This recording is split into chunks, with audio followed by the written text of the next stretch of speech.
Hello everyone, in this video we'll try to see how functions are executed in the memory. So whenever, let's say, we define any kinds of function and whenever we call that particular function, so in the memory actually how this particular function will be executed, we'll try to see this particular visualization. So for this I'm going to use this particular function. I think you remember I have written this particular function called odd and even number actually calculation. So I'll just copy this particular function and I will open up this Python Tutor website. I think you know what is Python Tutor. There actually we can visualize our code, right? So let's open up our Python Tutor and there actually we can visualize this particular code. So guys, this is the Python Tutor website. So here I'm going to paste this particular code snippet. And now if I click on visualize execution, now you can see my visualization has started and my interpreter is reading from the first line. You can see. Now if I click on the next button, see what will happen. If I click on the next button, directly this particular execution will come at the last. Okay, why? Because I told you whenever we define any kinds of function, if you execute this particular function, you won't be getting any kinds of output.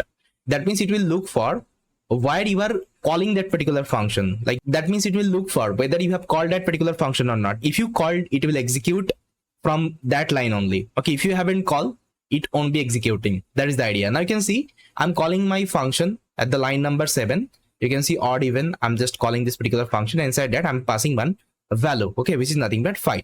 Now see what will happen before executing this particular print statement. First of all, it will go inside this particular function and will execute all the code inside that. Okay, now if I click here, you will see that it will go inside the function. Okay, it will go inside the function and here you can see one block would be created. See, whenever you are executing a function, what will happen in the memory? It will create a temporary block. Let's say this is a room. A room means, let's say this is your entire RAM. Okay, this is your entire RAM block. So whenever you are executing this particular function, whenever a function is getting called, it will create a temporary block inside this particular room or inside this particular memory block. Let's say this is the room it has created. Okay, this is the room it has created. You can see this is a room it has created. Fine. This is a temporary one. Why I'm calling as a temporary? I'll tell you. So first of all, let me execute all the function one by one. Then I will tell you. So let me clear this particular board. Now see, you can see my function has called and number actually it got 5 because you can see 5 I'm giving as the input. So this particular 5 will come in the num variable.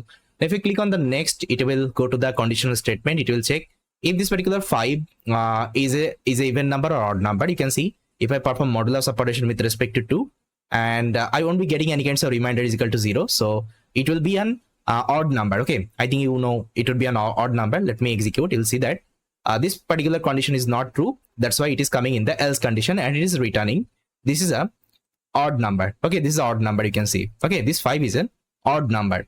Now see, if I again click on the next, it will return that particular odd number in a print and print will print that particular statement and this particular block will be disappeared. That means this particular block would be cleared from the memory.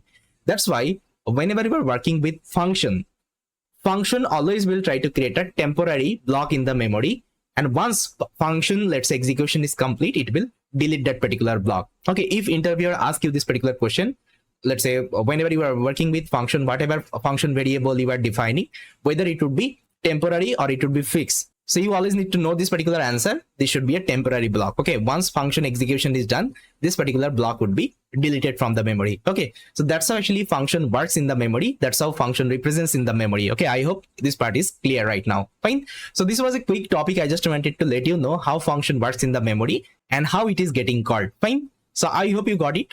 Thank you so much for watching this particular video and I will see you next time.